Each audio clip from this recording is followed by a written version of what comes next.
you guys know what we do. It's to make America constitutional again. However, there's a wave coming where we're actually seeing truth permeate. Make America states again. How do we do it? What's the blueprint? We got Dr. Joe on today. He's going to mesmerize you with some things that we should have already known, but obviously we weren't taught. Find out all this and more on Self-Evident Podcast, y'all.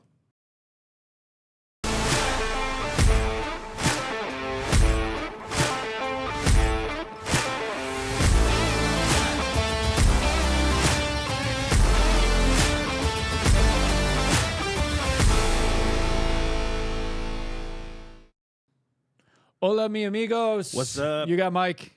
You got Massey. All right, Self-Evident Podcast. Thank you so much for joining us. We got an awesome show today, and you're going to want to stay tuned because I have the feeling that this conversation is going to go in fun places, unexpected places. But before we do that, do not forget to go to theselfevidenttruth.com. Get yourself some merch. Get a shirt. We're both wearing shirts. We got them on. We got resources, we got books, we got all kinds of stuff. Church Liberated, that is coming out very, very soon, so keep your eyes peeled. We are just finishing up some pieces on it, and we will get that out the door for you. No events coming on right now. I think that's most of it. What else do we have? So as you guys are coming in, as you guys are connecting with us, first off, we just want to say thank you. Thank you to all of you. Thank you for everything you do. Your support, your encouragement, your prayers, it helps. And we're really grateful for that. And we're excited for the new year. We're excited for the plans we've got. And so as we round out this year, we're taking some time to just reflect and be thankful for everything the Lord has done, what he's given, what he's provided. And I hope that you guys get that chance too, especially with the holidays. And I know if the in-laws are coming into town, then, maybe it's heavy work that you have to do for Thanksgiving and or Christmas. But I hope you get a chance to just sit back, relax a little bit, reflect on what the Lord has done. And obviously the big picture, everything's crazy right now. It's all chaotic, but when isn't it? And if we get totally focused on all of that and we're missing out on those small little moments, life isn't quite as rich. And you can very quickly fall down that hole into just consumed with all of the drama of world and life. And I think it's so important, especially during this season, to focus in on what is actually important. God, and family. All of it. And nation, Well, but it starts at home. Like, right. if we're not self-governed at home, we're not going to be able to govern a nation. I think that's really the issue here is really understanding self-government, what that looks like, what's our responsibility in the governments and the things that we've been given, right? And how much authority we're giving to other people to do for us what we should be doing for ourselves. Mm-hmm. Really, this is a question of, does the government have sovereign authority over its people? Is that what it was designed to do? Now, monarchs have tried this, oligarchies, of course, but Mike's right. It's really about what are we making an effect and an impact next year. When you see the tour, we're already doubling where we're going to be. So many youth events. I'm really excited about this. So many youth events are calling now because civics is actually coming alive again. People want to know, is this true or not? And all the places we go to, seeing these kids of different backgrounds, different races, obviously different experiences, because I get a lot of the questions, especially about the slavery stuff. But you really talk about, okay, all that aside, what is your sovereignty? What does that look like, right? And we're talking about state sovereignty today in a lot of ways with Dr. Joe Wolverton. We'll get him on in a minute. But again, go to theselfevidenttruth.com. You also want to get some merch. Look at our merch. Mike, show that shirt there, dog. Show that shirt there, dog. Look at that shirt. Look at that shirt. You guys can pick one up on the website. Helps us out, do what we do. Get a hat, whatever you want. We got our year-end newsletter. So if you guys have not seen that, go ahead and sign up on the email list. And you guys can see what we're doing next year and how you guys, ways that you guys can help. But it's time. I feel like Michael Buffer. It's time. I wonder if he's laughing in the green room right now. It's probably like, it's time.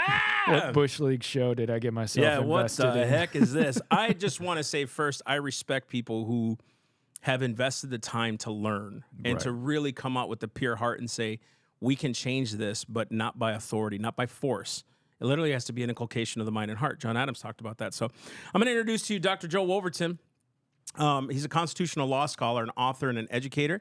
He's got a significant focus on philosophical roots of American government and the framing and the form of the U.S. Constitution, much like we do, and intended form and function of federalism and the Founding Fathers' philosophies. He's a prolific writer. He's written 4 books. He also is with the John Birch Society as a constitutional law scholar. Definitely public engagement. He's always on X and something on Instagram. He's always engaging the crowds. He's definitely... What I love is he's really not a right or left. He's just a truth teller. This is what's true. It doesn't matter if right or left. This is the truth about the Constitution and what authority is. He's a defender of the constitutional originalism and an educator on the principles that were foundational to the United States. Everybody, welcome Dr. Joe Wolverton. Thank you, thank you, thank you. Are you kidding? Thank you. Encore, do you want more? Merch. Yeah, I know. I decided to go get rocked. I had to bring the Make America States Again hat on for everybody. Yeah. You got to flip that screen though, man. It's backwards. It says America, America, it's not backwards on AQM. mine, man. My cool. camera says it's flipped. I must not have it. No worries, It must no be worries, man. double flipped it, man. It double flipped it, just like me back in when I was in the Olympics in gymnastics doing my double flip. Famous for that. Yo, I'm all about that mess, what you just said, but I ain't never done no gymnastics, dog. No, I ain't doing none of that mess. It's like that movie. You ever see that movie, Pitch Perfect, where that girl, like, she had to run away from the cops, and the lady's like, "You've been doing your cardio?" He's like, "How much cardio have you done?" She's like, "You just saw it." That's like me. My wife's like, "Did you do your exercise today?" I'm like, "Girl, you just saw me walk from the kitchen to the couch." Yeah. "Yes, ma'am. I've done my exercise today. Let's go." Yeah, no doubt. Well, Dr. Joe, man, it's a pleasure. I've been following you for quite some time on your feeds and all those things, and it's just so similarly minded how we are. And I noticed that if you're a Republican, you'll get a lot of the accolades, and if you're not, and you challenge the Republicanism, or I should say modern Republicanism or liberalism, you are kind of shafted. You're not really known, and that's okay. That's what the prophets were. We're going to keep doing what we do. But that's right. I'm excited because you wrote a book called Article 5, and it didn't come in on time. Forgive me for that. But I already know what you're going to talk about because I've just done so much homework. But your premise, and there's the book right there. You guys can get it on Amazon. It's $19.99, and please do a review on it as well.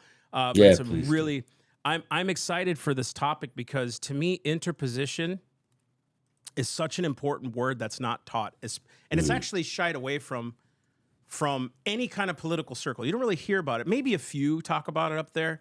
Maybe a Thomas Massey would. Maybe Rand Paul. But you don't really hear that. And I know it's not a popular word, but I just want to go down this line with you of Make America States Again. And I kind of want to get your brain right now. Just kind of give us an overview of what you're doing. Well, it started with, we have to do something, like we were talking before the show. You got to fix what's wrong. And boy, there's a really long arc, brother, that I could tell you. But as far as Make America States Again, it happened that I was reading in the Federalist Papers. I was teaching a class on the Federalist Papers. And I would every right before class, I would reread, or not right before, but you know what I mean, before class, I would reread whatever it was I was going to be talking about. And I was reading Federalist 46. Actually, it was 45 and 46. I was reading them together. And I was reading 46, and I was like, man, a couple of things struck me about James Madison. First of all, he had a lot of faith in Americans' ability to remain virtuous. I myself do not have that faith. I felt bad because I'm like, little Jimmy, that's what his friends call him, little Jimmy. I'm like, I feel you, little Jimmy. You're a good guy. You make the mistake of thinking everybody's going to be like you. There's never going to be a Madison musical because my man was faithful to his wife. He never got in duels. There's never going to be, Lin-Manuel Miranda never going to be writing raps about James Madison because he was got too much virtue. Too much virtue. He's like, I don't have any fodder here, man. What are we talking about? Brother was faithful. It's all right. I was like, what are you going to do? No one going to be singing that, man. You got to have 15-minute play. He did well. Exactly. He did the right thing. Yeah. So anyway, he had in Federalist 46, he goes on, and I should say background, he's sort of answering Patrick Henry. Patrick Henry was chosen to go to the Constitutional Convention, and he said, "Oh no, not finna go up there because we don't need it." And he refused. And James Madison was always going, but Patrick Henry began working against this the convention because, as he said famously, "I smell a rat." Right? That's Patrick Henry's famous quotation. I smell a rat. And so James Madison writes Federalist 46 as sort of a response. and saying, Patrick, I feel you. I know history like you do. And I know, because Patrick Henry said, you show me a society that exists today that has retained its virtue, its republicanism, all of this. And James Madison said, well, we're going to be different. In 46, he starts it out. We're going to be different. And then he says, look, for the sake of inquiry, let's imagine that what you're saying is true, Patrick, and Americans allow the federal government to become tyrannical. Not only do they allow it to become tyrannical, but they feed the beast. They're constantly feeding the beast. He's like, let's assume, says Matt, because he doesn't believe it'll happen, because he says right underneath, he's like, and that's why I called my book, What Degree of Madness? The book, What Degree of Madness, that I wrote, which is, one of those things, it just blew up because, like you say, people are ready to hear a different solution. And it's basically me explaining Federalist 46 in contemporary language, how we do this in reality, not just philosophically, but how we do it. And so James Madison says, what degree of madness, how crazy in modern parlance, how crazy do you think Americans would be to not only allow the federal government to obliterate the sovereignty of the states, but then to begin taking the property and liberty of the people and the people not rise up? How that'll never happen. He says, but, and most famous, right? But, never, like in the scriptures, nevertheless, here we go, this powerful word, right? Yeah, man. I like nevertheless. I cannot lie. So he says, however, like, let's imagine that it happened.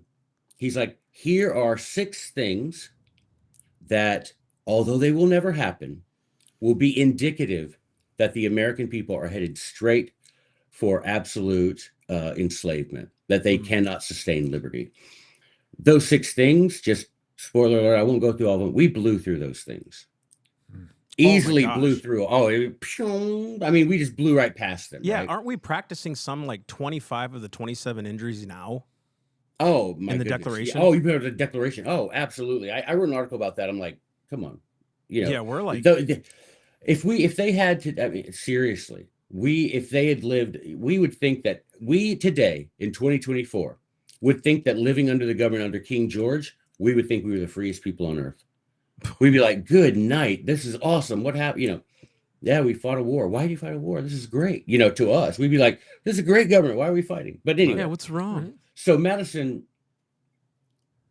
he says, these 6 things you'll never do. Well, we blew by them. It included things like the people of the United States will never elect members of the state government who would betray the sovereignty of the states. Okay, okay, boomer. Okay, so boomer. Proto boomer.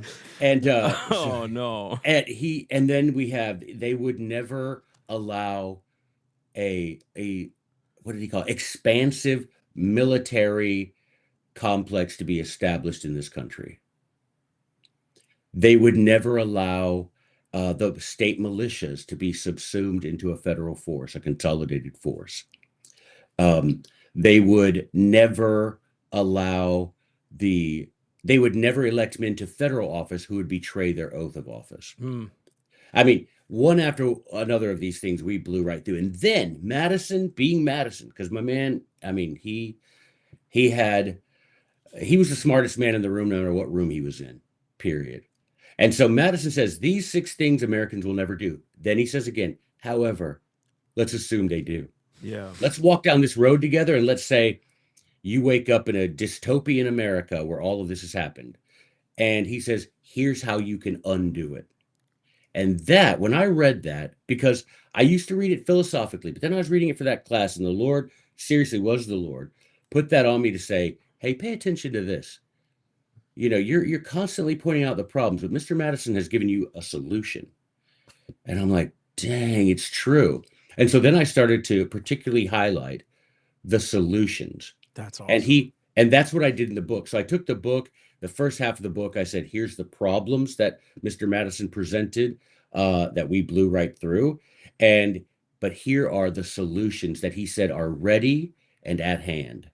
And you can do that.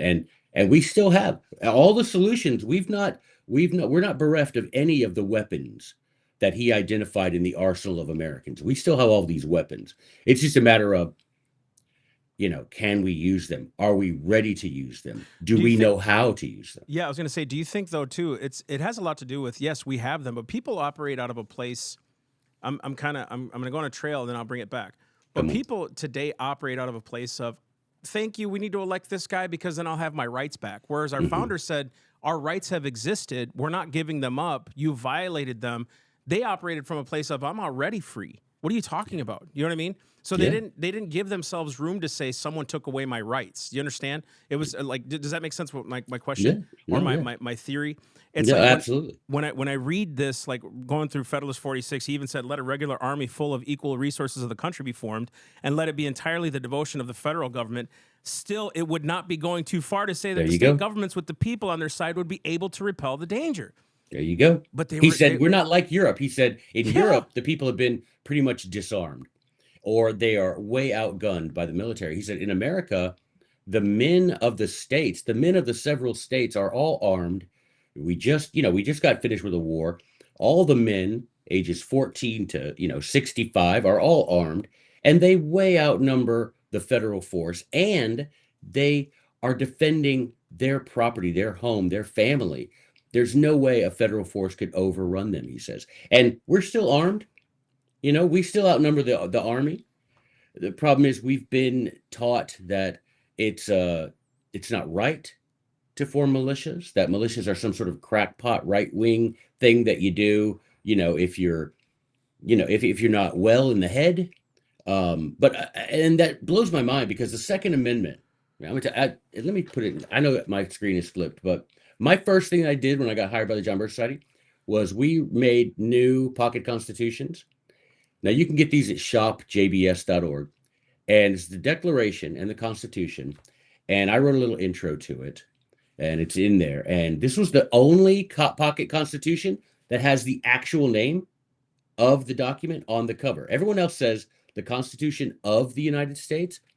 It's the Constitution for the United States, which is a big difference if you start getting into it. But anyway, everybody sleeps on the first phrase of the Second Amendment, right? That without a militia, we cannot be free. Mm. Everybody sleeps on. We like to talk about the right to keep and bear arms, and heck, I'm there with you.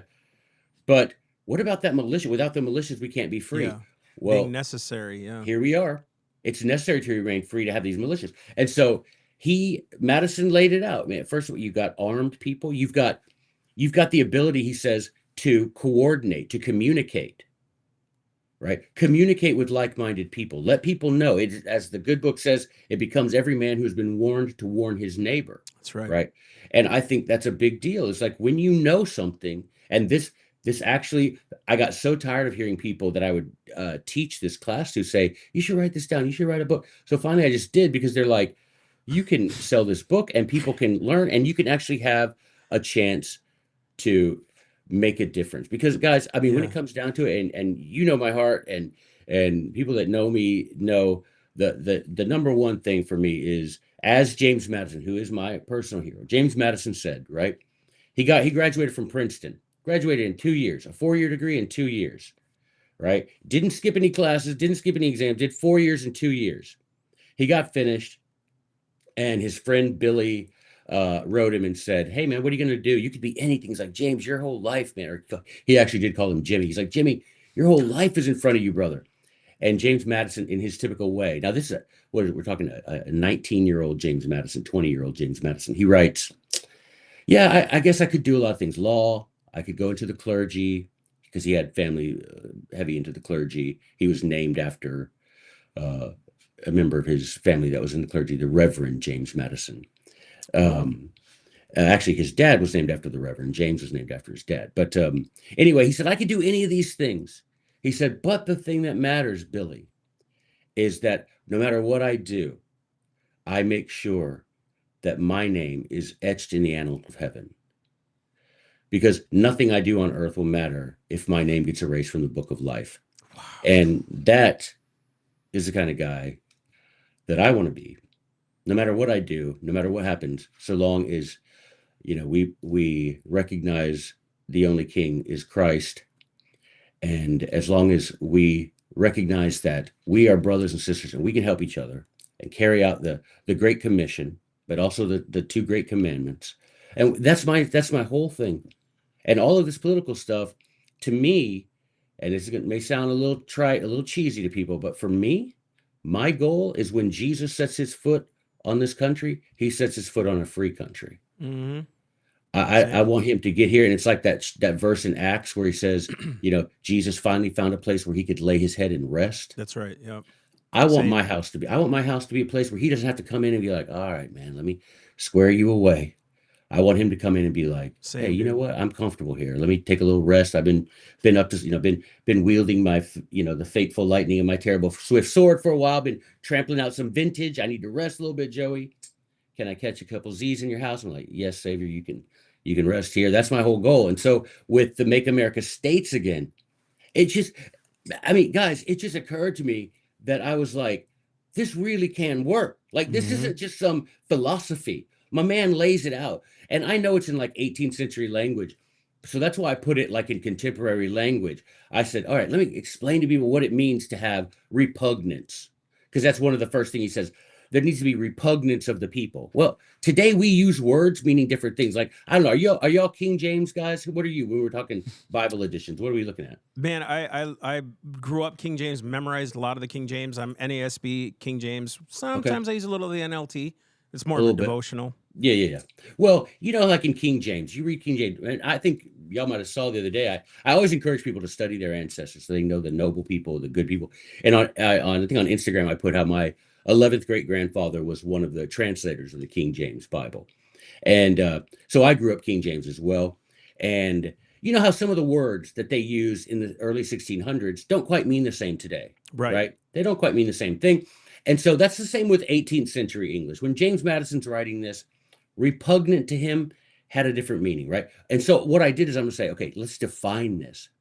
And then when I did this, I had people from all over say, "Oh my gosh, man, how do we do this in practice?" And so then that just started snowballing with me saying, Sure. "Okay, how would we do this?" And it number one is there has to be, as he called it, general correspondence. Mm. That is to say, people in different states, me, the three of us here in this room, we have to work together, Right. right? We have to work together for that goal of reestablishing liberty to this country. Because everybody likes to say, "Oh, we're too far gone." Dude, we haven't done one of the things in Madison's list to repair the thing yet. I will say that's a very lazy and intellectually soft take too. When people say that stuff, it's because they've never really set forth to put Yeah, responsibility into there taking it you go. back. There But you the go. second thing too is it's not only intellectually responsible, but they don't even realize what we just broke free from 200 years ago, where they had standing armies in their freaking cities. We don't even have that right now. I mean, some would consider police, but they're not out there like coming into Right, my right. home and being Yeah, they're not quartered. at the corner like patting you Yeah, down man. and So like stuff. Yeah. it's actually not just intellectually dishonest, but spiritually dishonest because I think a lot of it is when you know your responsibility. And I think that's why people shy away from it. Is Yeah. I have to be Oh, responsible now. Do you know what I mean? absolutely. It's the accountability, man. That's what we don't want, that accountability. That's the thing that makes people shy away from a lot of difficult things is, first of all, we doubt ourselves, and I can understand that. Even the Savior in Gethsemane was like, I don't want to do this. This is a lot harder than I thought it was going to be.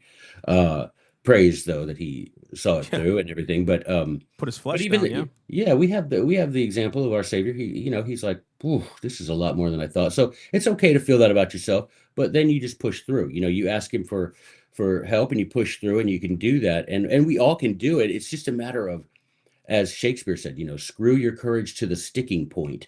Get to that point where nothing can dislodge you from this mission. And if you see it as a crusade, brother, I tell you, as a man, being born, I was born in 1969. I'm super old, but I never, I didn't get to have any crusade, man. And so a crusade to save my people, to save this country, that's a real deal. that's Totally. not that's not just pie in the sky philosophy, or it's not gritty retail politics. This is like, we can get this done, and we can get it done in a way pleasing to the King of America, and he who sees us, will reward us, and he will prosper the right. And that's what I tell people at all the time. When they're like, "What hope do you have?" I have the hope that Abraham have. I have the hope beyond hope. You know what I mean? Hmm. He was 100-year-old man, and Isaac hadn't come along yet. but he had hope beyond hope. And so I have hope beyond hope. And I know that if we are doing these things and doing them in the right way, that God will prosper us. He will fight our battle. That's not just him saying that philosophically or to make you feel good, champ. God will literally fight your battles for you.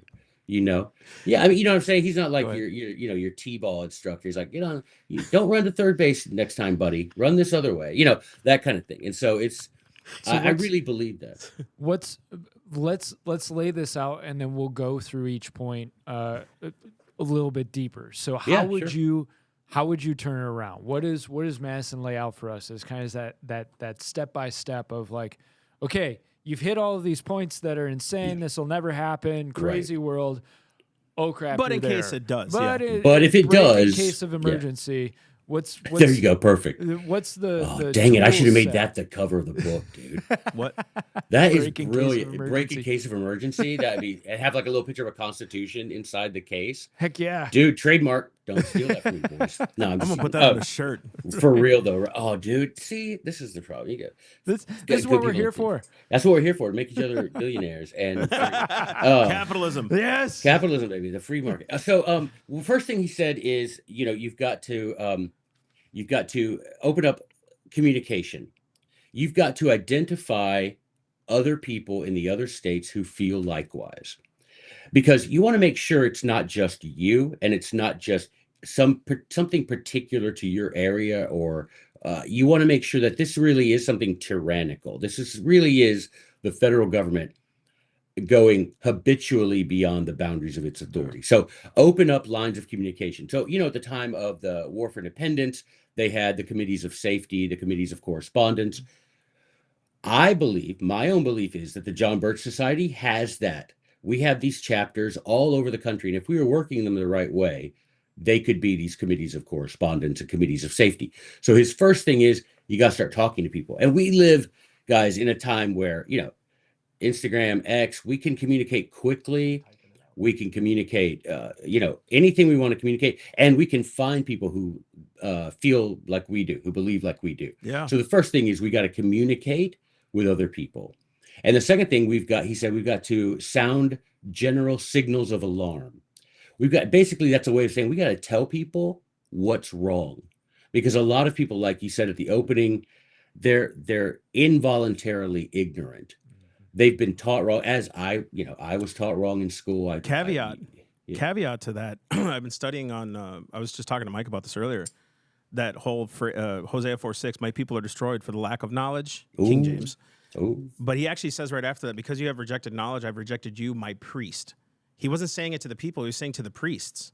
You lack the knowledge for not teaching them. Like he was holding them more accountable. So he's actually holding us who know more accountable than the people themselves, in a sense. Yes, he's going to, obviously judgment came, but it's because our pastors, our preachers, our prophets, he said, weren't teaching the truth. And your prophets were locked in step with what you wanted. You know what I mean? And you're seeing that a lot today. So yeah. I mean, and that's exactly right.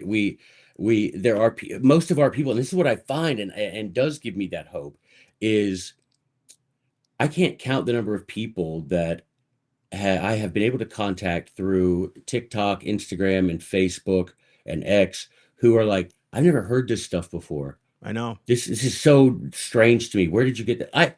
I was speaking, guys. This is what, and it'll never cease to. It will always amaze me, but it shouldn't. Let me put it that way. I was talking to a lady, really, really active in state Republican politics. I mean, politically active like nobody's business. Like this, she eats and breathes this stuff. And she was asking me about my book, What Degree of Madness, and she said, and I got to talking. She said, what can I do to like a 5 minute, if I wanted to give someone a 5 minute homework assignment to get them on track? I said, oh, have them read the Virginia and Kentucky resolutions. And she's like, hold on, let me write that down. And I'm like, no, just like Madison and Jefferson's Virginia. What are those?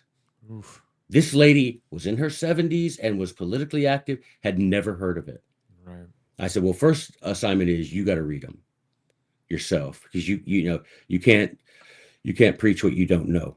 And so I'm like, go home and read them yourself. And so it's so funny that when I mention these things in my head, I think every patriot, every constitutionalist will know these certain key things that they should have read, and they don't.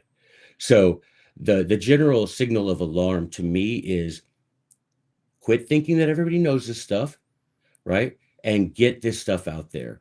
And that in the appendix to What Degree of Madness, I appended like Kentucky and Virginia resolutions, uh, John Taylor of Caroline's essay on the Union, what it meant, uh, and so general signals of alarm, right? And then he said, then you have to identify governors. So he called them executives. So you identify governors who refuse to be puppets of the federal tyrannical empire. You've got to identify those men as and elect them to the governor's mansions. And so that's our next step. We got to identify. And this is the thing, man, where I get real deep into it. Plato, the philosopher Plato said, if the best people in a republic don't serve in positions of political authority, then you'll end up being governed by the worst among you. And so I think we have a little bit of that now, because it's like James Madison, right after the Constitution was ratified, and James Monroe decided to challenge him for office. And Thomas Jefferson wrote him a letter and said, "Hey, Jimmy, you got to get down here, man. This little James Monroe is going to challenge you." And he's like, "You got to get down here and campaign." And Madison's like, "I don't campaign. I don't campaign." And he's like, "You have to." And he's like, "I don't do that." He's like, "The last person you want to give power to is someone asking you for power." And he's like, "If the people of my district think I'm the best guy, have them write my name down, right? If they don't, they don't." So finally, he was convinced to go around with James Monroe in the same stagecoach around their district, and appearing together, giving speeches together about the Constitution. We would never, can you imagine? But we don't have people like that today. You know what I'm saying? No. We don't have, but that did make me think some, though. Y'all just gonna have to run with me here. This is how my mind works. But Massey, when you were saying that about the youth and everything, I'm like, these youth camps or whatever that y'all are doing, I'm like, dude, that's right there. That's my language right there. I'm already on it, bro. We get those kids, man. We get those kids. Because the book I wrote, The Founder's Recipe, is all about the 37 men most often quoted by the founding generation. And I bet most of the time people recognize 4 of the names. And it's like, what? And that's shocking. So we got to find the right governor. And the governor, Madison said, will have to frown. Mm-hmm. The governor will have to frown. In other words, you have to, this is my vision. You want to walk with me on Uncle Joey's vision of the good governor? Uncle Joey. Come with story time with Uncle Joey. That's the new podcast for you, bro. Uncle Joe's podcast. Uncle Joe's Constitution. Uncle Joe's Constitution Hour. I picture a train flying through space. Oh, that'd be lovely. Like a soul train? Engineer. I picture like a soul train. Love, peace, and soul. So this is the thing I imagine is we would have a governor call a press conference, and there's his podium, right? Got the little seal of the state of Tennessee where I live. Where do y'all live, by the way? Where are y'all? Florida. Florida. Okay. So same thing. You got the seal there. The governor stands up there and he says, just call this press conference, let y'all know that we got this aid check from the federal government. Now, in order to take this aid check, we're going to have to let them set the curriculum for our elementary schools. But look, I know the government not great at education, but look at this check, y'all. Look at how many zeros in this thing. We can do. Look at, we can do some good, man. We can educate. We can get Chromebooks for everyone. Heck, we can get iPads. We can go straight Apple. We're gonna go straight Apple in this business. We're gonna leave them Chromebooks for the poors in other states who don't take the money. And then he's gonna stand there at the podium and he's gonna rip up the check, push the podium over, and just eyeball the camera. And just say, we don't want none of that. We'll take care of our kids. That's right. And that's what he meant. That's what Madison said. We got to have governors like that. That are willing to frown. Yeah, the word he uses, frown. But I mean, that sounds a little twee now, doesn't it?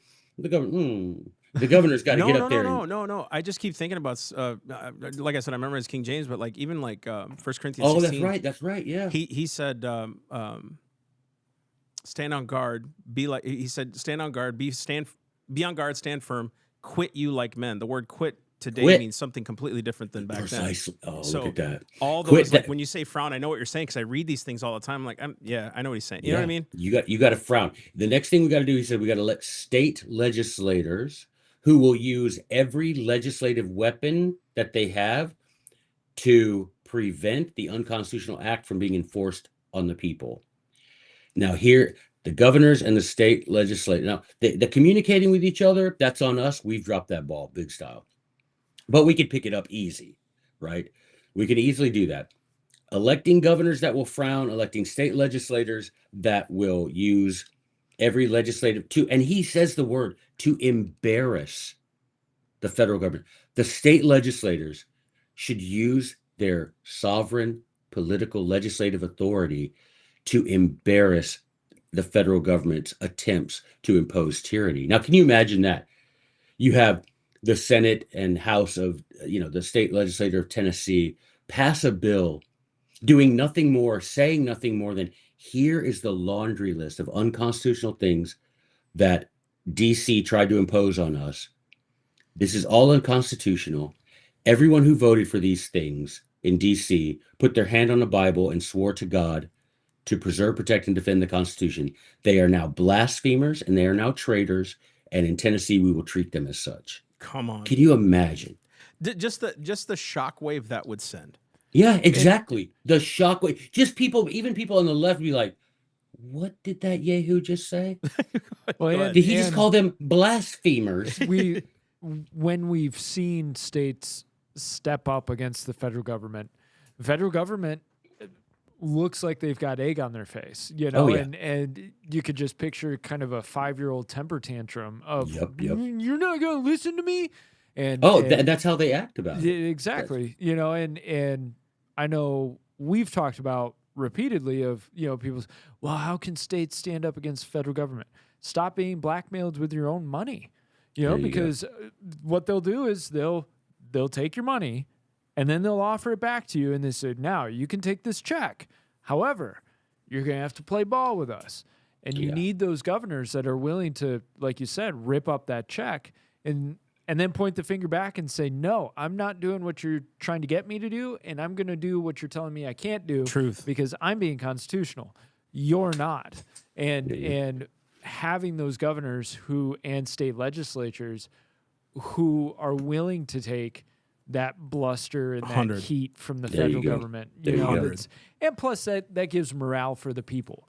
When a people of a state, Right. their elected officials are defending them against encroachment by the federal government. Now, you always get those crazy crackpots that just want federal government over everything. Yeah. But the people in general go, finally, I've got people at the state level who are got my back, protecting Yeah, and me. it's like y'all said at the top. It's not a right or left issue. This is a freedom or slavery issue. Yeah, actually, the two sides have made everything slavery and tribalistic. It really is. Precisely, because we can point them out. We can say, look at this, and then just say, look, you want to call us a Christian nation? I mean, some of y'all, it'd be hard to tell. It's like one of those things. If you ever got charged with being a Christian, would there be enough evidence to convict you? That kind of thing. Right. It's like, I don't see enough evidence to convict us of being a Christian country, but let's just put that aside. We got every one of these people putting their hand on the Bible, swearing to God, bringing God as a witness of their lies. And it shows that authority structure. We're swearing to him who holds us accountable. They don't even realize they're making an oath to the God of heaven. Dude, by the time they got there, there's a guy in the Founder's Recipe. I know I'm all over the place. Just follow me, man. If you go in the Founder's Recipe, there's a guy. Like this Joe Rogan 3-hour podcast. Right. You know what I mean? Dude, you know how bad I wish there were like more than that. I mean, Rogan does it. No, I'm serious. I mean, he's like the only guy. And sometimes Rogan, I'm like, yeah, I could take you or leave it. But I grew up in the days of like Crossfire and stuff with Pat Buchanan sitting there with William F. Buckley talking for 5 hours about stuff. That was mother's milk to me. So I get behind the 3-hour podcast. But you go to this guy, go to Samuel Pufendorf in my book, The Founder's Recipe. Yep. And he makes a big statement there about oaths of office, where he says, you need to realize something, political figure. You need to realize that when you swear an oath, you are bringing God as a witness to whatever you're swearing to, and God will not be mocked. Dude, let us get one guy, man. One guy who'll push the podium over. One state legislator who will list it and call them out as blasphemers and traitors. Yep. One guy.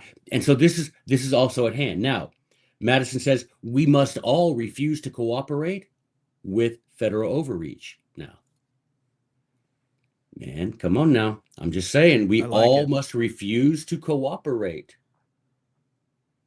That puts, again, that's accountability, pushing the onus back on us, where we have the obligation, because we can't preserve, protect, and defend a document we don't know. Right. And when it comes to Constitution, we need to know it like we wrote it, because every day it's getting obliterated through regulation and legislatively. It's getting obliterated.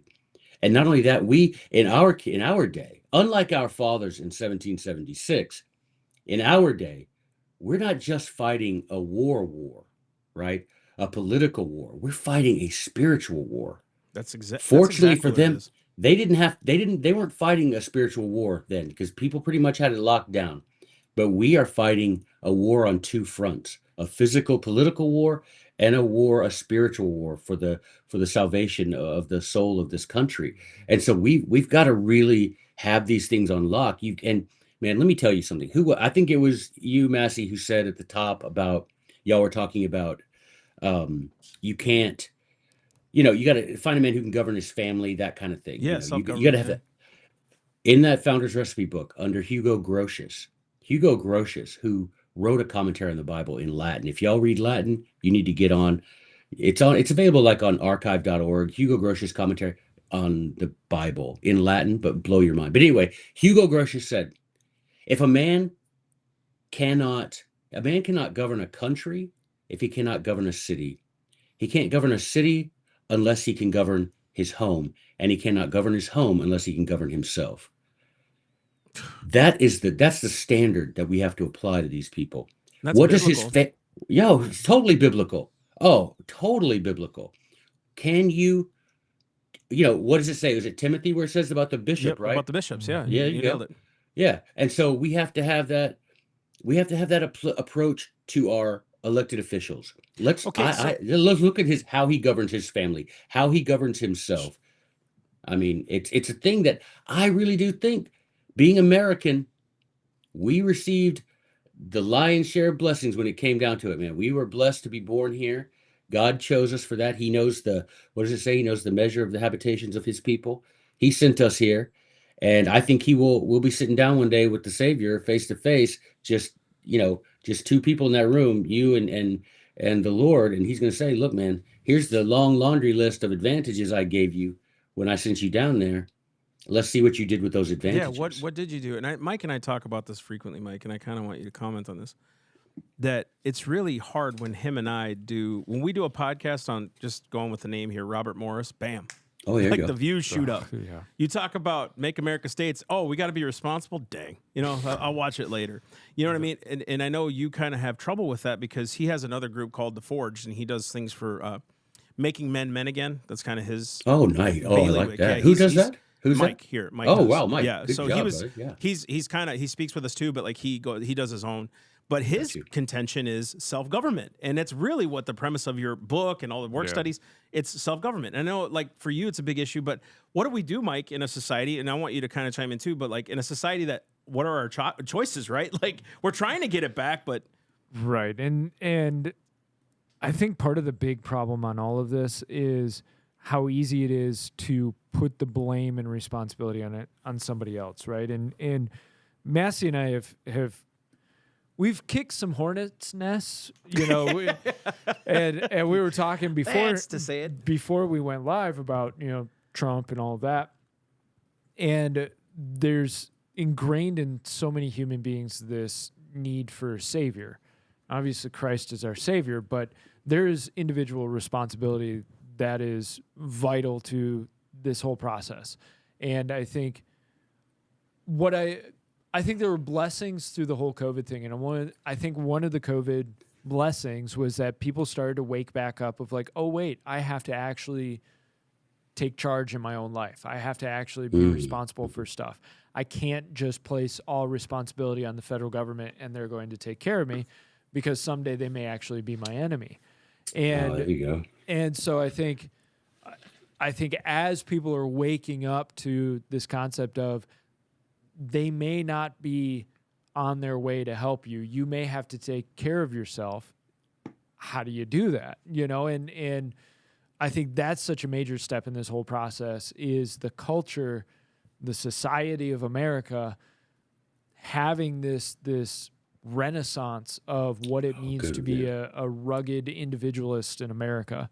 I don't know if you think I like the same, it. different. No, brother, you speaking my language. In fact, I was just talking the other day. They were having me run down because I'm writing a bunch of books right now, and one of them is so I took the Founder's Recipe guys, and I took all their writings, and I went through it and took out all the statements that they made regarding the effects of effeminacy on a republic. Dude, that book is, everyone, I mean, one of them, talking about Grotius, he wrote in one of his books, Grotius said, when you have young men, excuse me, who worry more about what they wear and if they sound cool than they do about their virtue, then you're done for. Right. And you look today, our young men, oh my gosh, you've got young men wearing feminine clothes. You've got the effeminacy is crazy. So Mike, doing that job, and good on you, man. And I'll help you in any way I can, because we've got to make masculinity toxic again. We've got to really do that. We've got to make it where you're a little bit afraid of a guy. You got to be a little bit afraid of a guy, because you got to be able to have that monster. You've got to have it before you can unleash it.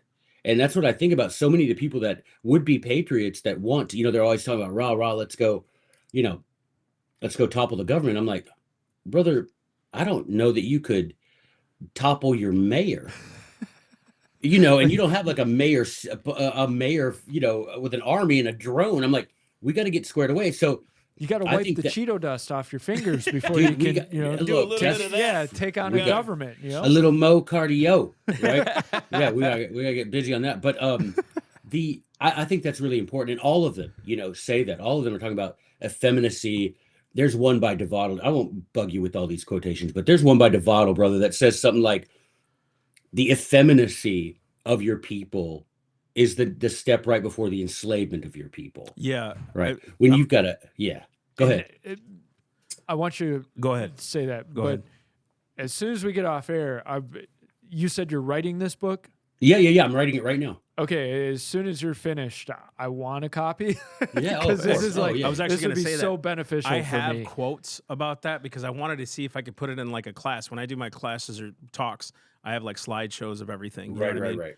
And so like I wanted to talk about what is it that made men, right? And then effeminate, because it was kind of birthed like what you talk about a lot, but it's like the effeminacy that smokes America, and it's tolerated and accepted, and it's almost praised. It's almost like the more effeminate you can become. You actually did a blog on this on our website about being too vulnerable. Like it's not wrong to like hold things in and be okay with that. You don't need to share it with everybody and sound like a little, thing. No, that's one thing that is very much in that. There's a essay that Algernon Sidney wrote called "Of Love" that really nobody's ever heard about. Even people that know Sidney don't know this essay. I have it right here behind me somewhere. He wrote an essay called "Of Love," and in that he says that he's like, one of the things we got to realize, there's a chasm of difference between masculine love and feminine love, and you've got to figure out, you got to early on recognize that true femininity will only be attracted to true masculinity. Oof. And you've got to have that sorted out. If you expect to have eternal, and he says, he's like, if you expect to have eternal love, you can't have that kind of true Christian partnership with your wife. She won't be as feminine as she should be if you're not as masculine as you should be. And that's a key to it. But back to the weapons that we have, a couple of them, first of all, we've got to refuse to cooperate, and that's a big deal. Draw up the plans of resistance. Now that's a big deal. We've got to actually plan this business. And I think that's very biblical as well. I think that, one of my great heroes is Joshua, and planning things was a big deal. Let's plan this. Let's carry this out. Let's have a plan for how we're going to get from A to B. And I think that's an important thing, and something that we don't do a lot today. We don't do a lot of actual planning of carrying out something and following through. I say in my classes that I teach that unfortunately we live in a time, or yeah, fortunately, I guess you could say it the other way to say it more optimistically. Fortunately, our founding fathers lived at a time before the excuse factories were built. Because today, man, there's an excuse factory on every corner, and there's one right. Daddy didn't hug me. Mom didn't say she loved me. My 10th great grandfather was a slave. Whatever it was, you've got an excuse ready for you, man. Right? And so we live at that time, but we've got to get past that. Draw up plans of resistance. Why don't the like-minded people say, "Hey, man, let's take care. Let's focus on one thing, and let's really just hammer that thing out of existence. Draw up the plan of resistance." Something he says that really gets me. The next thing he says is, we should have one spirit to animate and conduct the whole. But to get to that place, you guys are doing, the Lord's work. To get to that place, again, it comes back to education. If we want one spirit to animate and conduct all of us who are trying to restore liberty, there's a lot we've got to do in the space Yeah. of education. Like you're talking about, Mike, with the forge, with making men masculine again. We need women, taking their role from Titus and teaching younger women, how to be homemakers, how to be mothers, how to be wives. Right. We need all of that needs to be done. And that one spirit has to animate, meaning give life to and conduct everything we think. Because if we're thinking of self-aggrandizement, then guess what? The Lord's tapping out. He's not going to help us. Right. We've got to have this one spirit, and that spirit's got to be restore liberty, right? And if we could get there, again, I really do think we can. I think we live I in an era. You guys are doing it. I'm trying to do it. We've got a bunch of people. Unfortunately, we're sitting in a situation. We're kind of like the anti-federalists of our day. There's a whole lot of us. A whole lot of us are really smart and saying a lot of brilliant things and prophesying things that will surely come to pass, but we're not very organized in doing it. And that was the problem with the anti-federalists. They were brilliant. They wrote wonderful things. They were 100% right in what they predicted, but they didn't win, so to speak, because they weren't organized. And I so like this that. this one spirit, one spirit to animate and conduct the whole. And basically, if you're not on board with it, do your thing. But as my dad used to say, lead, follow, or get out the way. Yeah. Right. I will And say that's the John thing. If John you're Adams not going to be actually with us, you're against us. Go ahead, Master. John Sorry. Adams once wrote, I can't remember what paper it was. I actually have it on one of my slides, but he said it's up to the clergy to accommodate their discourses to the times. He talks Yep. about to rebuke the sins that are out there, like avarice and ambition. And he said also for them to inculcate the spirit of liberty. So like he said, it was actually up to the Ooh. clergymen to say we need to inculcate the spirit that revives us, right? And one of the things I'm Oh seeing my today is gosh, yes. one of the things I'm seeing today is, and I was telling Mike about it, I actually kind of shed a tear about this. It's built on this premise that Trump will fix a lot of things, but still, there's something about that's going on in the air right now. It's like, man, if we can build on this spirit right now of like America, it's like, dang, we got something. You know what I mean? No, absolutely. And I agree with you. I think we're sitting on sort of one of those fulcrums of history. They say that the history turns the doors of history turn on very small fulcrums. And I think we're sitting there right now. We're at a Same. place where we have the opportunity because there are people looking around for the first time. There are Yep. people there are people wondering about religion who for decades never gave it a second thought it was silly. And now they're saying, now I hear them say, confessing Jesus as their savior online. And I'm like, whoa. So even though they may not all be sincere, they might influence someone who really does have who is sincerely seeking for those things. And so, Truth. yeah, I think that, but what's so bad about what you said that just struck me, Massey, that's so sad is that, we're so much, you know, citizens of Babylon that we have preachers, rather than getting up and denouncing the despotism, denouncing the immorality, they get up and say things like, well, we can't say anything that's political and we'll lose our tax exempt. Yeah. Which is the reason we're almost finished with this book. It's taken me a minute, but it's called Church Liberated. It's directly to Ooh, pastors and Christians. The whole idea was, like you, a lot of people were telling me, you got to put this stuff in a book. And I'm like, this is simple yeah, yeah, yeah. principles. But Yeah, well, really, I was a pastor for 6 years, associate pastor at our church. I just stepped down because we're traveling so much more, but I'm still a pastor there. I'm ordained there and whatever. right. But I'm noticing everywhere I go with pastors, that's the one thing. It's like, I want to, but isn't it this? Isn't it that? And I'm like writing these things out. Mike helped with several chapters on what the clergy can do, actually what it was meant to do freely before God. But it's Yeah. that thing. And it's like, I think a lot of pastors aren't not wanting to. They don't know how to. So, because I meet That's so probably many of true. them behind closed, they're like Nicodemus, right? Coming to Jesus at Yeah, there night. we go. Yeah. And they're like, well, dude, I want to, but like Yeah. and how are my people going to receive it? And it's like, well, that's not up to you. It's up to you to tell the truth. It's not up to you to keep your people. If they're led by the Holy Ghost, they'll stay by the Holy Ghost. You know what I mean? And so we got to be That's open for that. perfect. That's a perfect way to say it, because when he says this one spirit to animate all of you, that's what he's talking about, what you just said. If they're not with you, if they abandon you, they weren't animated by that one spirit, let them go. Oof. We don't want them. And even with the whole thing, because I want to have you back on to talk about. I thought we would cover it, but we didn't. The Convention of States. It's always bothered me. It's always bothered me. It's a danger. It's a danger for sure. It's a danger, really. And so I know you'd written a little bit about it, and you talk about it.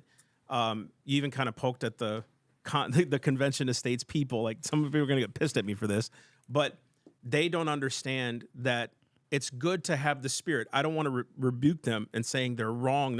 It's good to have that spirit of we need change. That's great. Right. Yeah, absolutely. The problem is you're trying to do it by yourselves with unelected delegates, not the Senate and not the Congress, the way Article 5 says to. And it's like that's the scary thing, that there's no check and balance. And I want to say to you too, man, like with this stuff here, I just put it up on our feed, all these steps and more.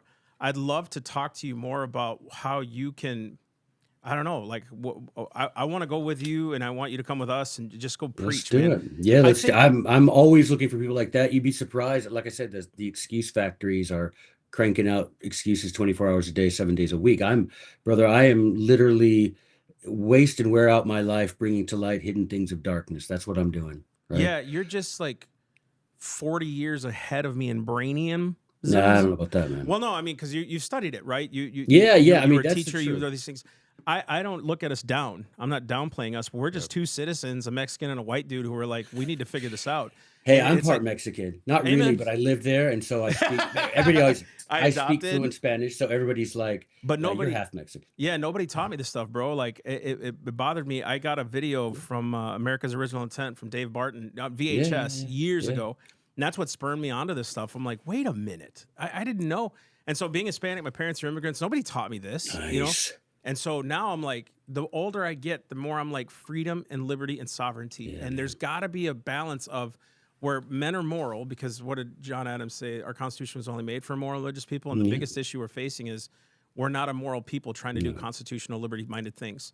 Dude, that pornography is eating us alive, brother. Sure is, dude. And I went through that for 2 years, and it's an open story of mine that you cannot have liberty in your home, your church, No, sir. your city. If you're in secret sin like that, it'll destroy you, and you'll take a bribe because someone like Hoover, we were talking about J. Edgar, had all them, all that stuff on people. Man, they will get you, and the enemy will get you, and you won't And when be able you to think fight it was created by our father's enemy for the purpose of destroying our father's children. Right. I mean, you got to think about it like that, and it's the great scourge of our time. I want to say one last thing though about the Make America States Again. The last thing that he said. I'm sorry. Yep. Point 8. And he put it last because I think he wanted to leave this hanging in the air to show the type of man he was. He said at the end of, I guess I could read it right from him. I have it here. He said, the same combinations of states against federal encroachments on state authority would result from an apprehension of the federal as was produced by the dread of a foreign yoke. And unless the projected innovations, the unconstitutional acts of the federal government, are voluntarily renounced by that government, then the same appeal to a trial of force would be made in the case of a domestic tyrant as was made in the case of a British tyrant. Ooh. In other words, if y'all ain't gonna play ball at the end of the day, we got our weapons. Mm-hmm. Yeah. And we will fight an American despot with the same ferocity that we fought against a British despot. I hate this because I get emotional thinking about it. like the war stuff's never scared me. One of the things we've been preaching for years, and it just really started to catch on, is if God did it once, He can do it again. You know, if the Lord did it once, He can do it again. I have hope in that. That Lord, there are more than 7,000 that haven't bowed the knee to Baal. That haven't, but There are that's millions dude. of Come us. on now. We're praying, we're seeking. Lord, we want this. I believe God is on our side. I believe He wants liberty more than we do, because He Where loves the us more. Spirit of the Lord is, there is liberty. That's exactly right. And so, like, there is this inculcation of, if it comes down to that, which I don't want it to, the bloodshed stuff. No. I will say this. What is it? Washington said. He said, if our cause is just as I most religiously believe it to be, the same providence who afforded us at the beginning will now go on to afford its aid. It's actually one of my favorite things that, was that him or was that Franklin? I think it was Franklin. So I'm believing God for what you just said. I understand that's our last resort, but Lord, protect us in that moment, right? That there's this, Absolutely. here we are, just a bunch of people, kids who were never taught this stuff, right? And I'm calling you a kid, That's bro, because oh yeah. we're kids. Hey, we're kids too. Yeah, I mean, We are. And kids we're when it comes to understanding things. Yeah, we're all babes in our mother's right. arms. But I'm looking at you and Mike and myself, especially. This guy is a genius. Every idea I have about, hey, let's do this course. He does all the research with me, but he's insane. But like, just having the brain of, I'm studying the founders. I haven't even really touched yet. I mean, I have, but what they studied, you know what I mean? Yeah, Like, that's the thing. depth What's of like wisdom. that's what made me. I'm like, where did they? The first thing that got me, man, was I was reading the Federalist Papers, and I remember there's a footnote to Abbe de Mobley. Now everybody just reads over that, but me, Joey being Joey, I'm like, who in the heck is Abbe de Mobley? And then I did a thing. My professor said, hey, why don't you take the Federalist Papers, look at the index, and write down all the stuff you don't know? Dude, I practically just took that the end, just ripped it out and handed it back to him, right? Because there was so much I didn't know. Dude, James, the number of times he mentions the Amphictyonic Council, and we just glide over. It's like one of my professors used to call it Teflon reading, right? Just slides off you, right? Yeah. You don't know what Amphictyonic is, just Teflon that business, just let it slide off.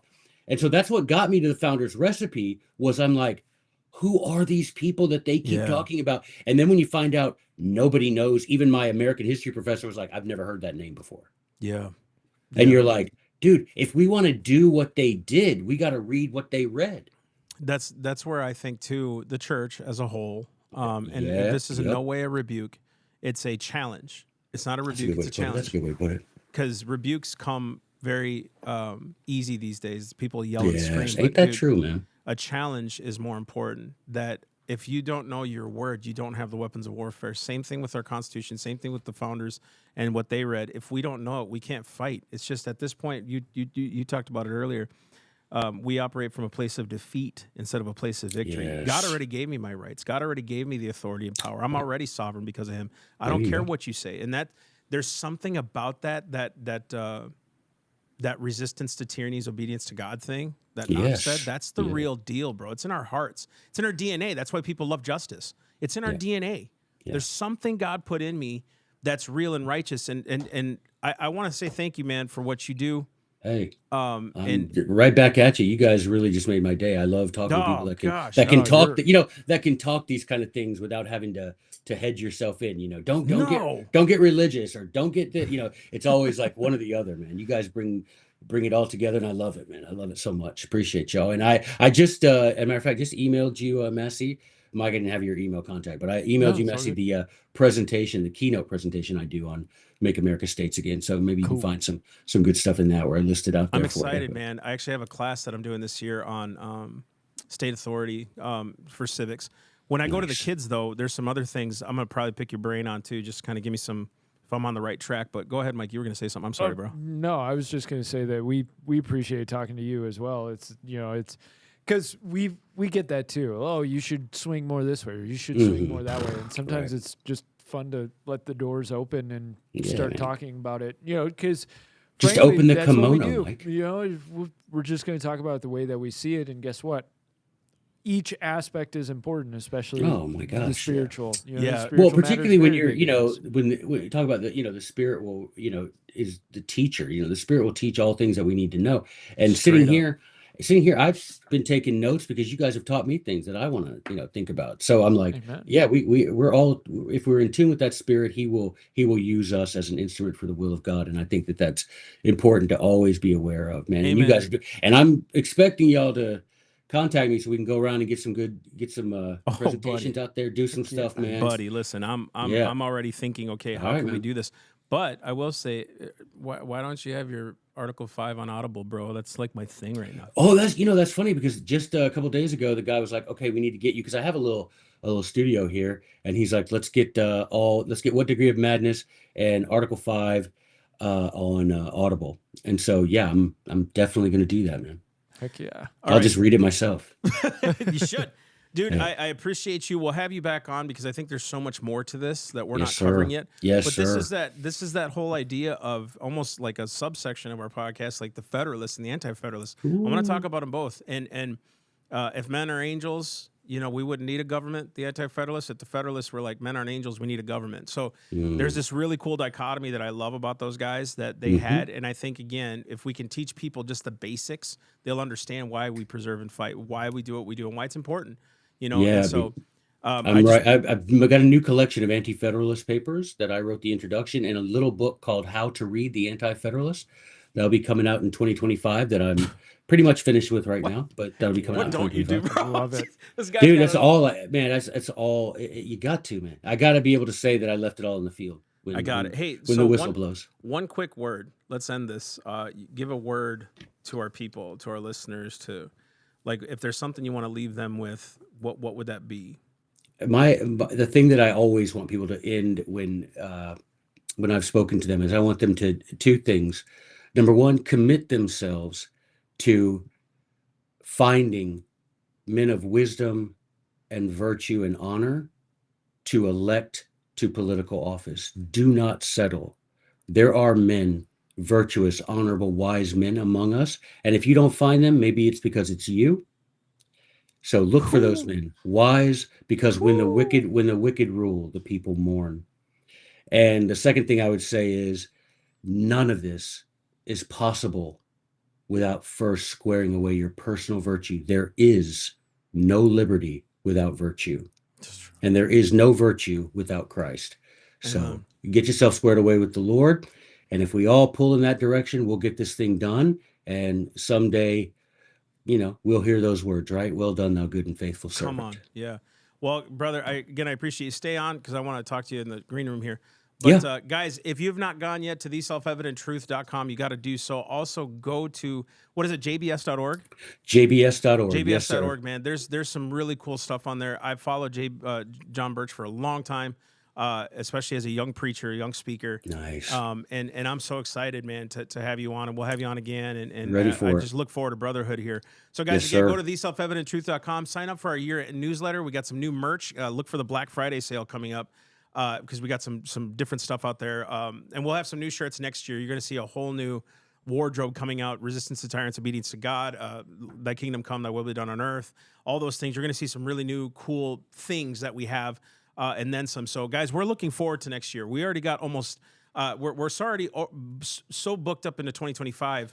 We want to double what we did this year, and I think we can do it. It's going to be a lot of work, but I don't think we need to, like Mike said, we don't need to take our foot off the gas. We need to keep moving. And it's really where we're at. We have to keep our foot on the gas. We've got to go educate. While the people are animated, let's go get them. The fields are ripe for the harvest, and we have a job to do because he that wins souls is wise, it says. So, like, we have a job to do. So, guys, again, go to our website, sign up. If not, we will see you on Monday.